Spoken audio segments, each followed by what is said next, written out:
pagi, kembali kita dalam renungan pagi hari ini dan kita sedang menggali satu tema yaitu tak tergoncangkan. Dan kemarin kita melihat bahwa ibadah kita boleh-boleh benar di hadapan Tuhan supaya berkenan. Jadi ibadah kita itu boleh ibadah yang berkenan di hadapan Tuhan. Dikatakan, saya baca lagi dalam Imamat 22 ayat yang 20, segala yang cacat badannya janganlah kamu mempersembahkan, karena dengan itu Tuhan tidak berkenan akan kamu. Jadi setiap kita harus mempersembahkan, mengkoreksi, melihat cara kita beribadah, cara kita memuji Tuhan, cara kita boleh memuliakan Tuhan, cara kita mendengar firman Tuhan dalam ibadah setiap minggu atau di rumah dan lain sebagainya, supaya ibadah kita tidak bercacat. Dan kalau ibadah kita tidak bercacat, maka kita ini akan berkenan di hadapan Tuhan. Dan kalau kita berkenan di hadapan Tuhan, maka kita ini sedang memperoleh atau menerima kerajaan yang tak tergoncangkan. Mungkin saudaraku berpikir, memang kita tidak akan membawa kambing, domba, lembu yang tidak bercacat. Tapi sebetulnya setiap kali kita datang ibadah, kita sedang membawa korban. Apa korban itu? Adalah hidup saudara dan saya. Hidup saudara dan saya itu adalah sebuah korban yang dinaikkan di dalam mezbah Tuhan untuk Tuhan melihat dan berkenan, dan supaya kita boleh memperoleh kerajaan yang tak tergoncangkan.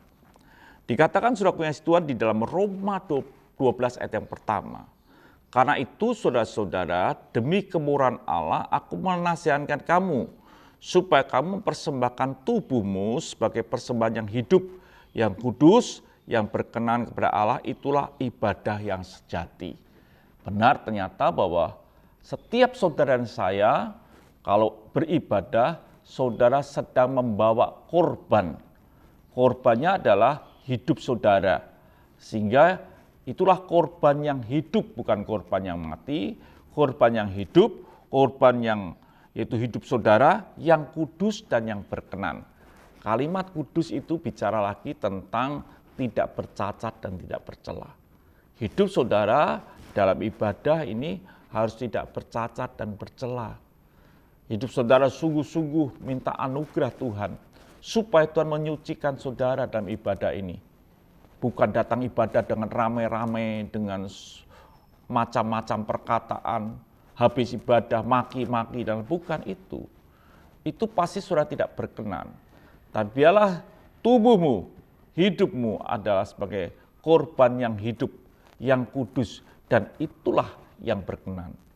Jadi saya harap setiap kita, saudara dan saya, hidup saudara ini yang adalah bait daripada Roh Allah, ini saudara boleh masuk lebih dalam lagi, supaya menjadi korban yang hidup, yang berkenan di hadapan Tuhan, supaya hidup saudara boleh menerima kerajaan yang tak tergoncangkan.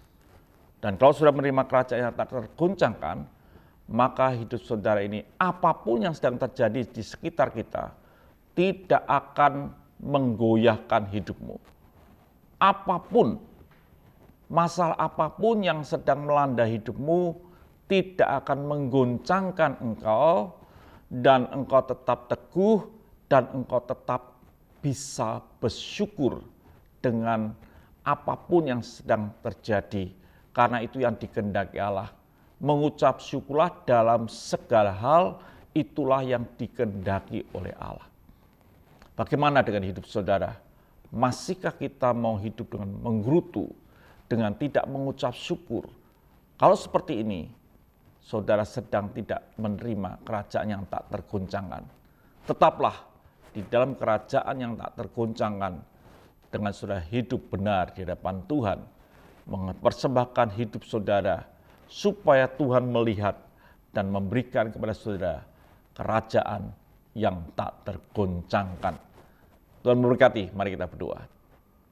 Terima kasih ya Bapa, biar hidup kami boleh menjadi hidup yang tak tergoncangkan, karena menerima kerajaan itu sendiri. Haleluya, amin.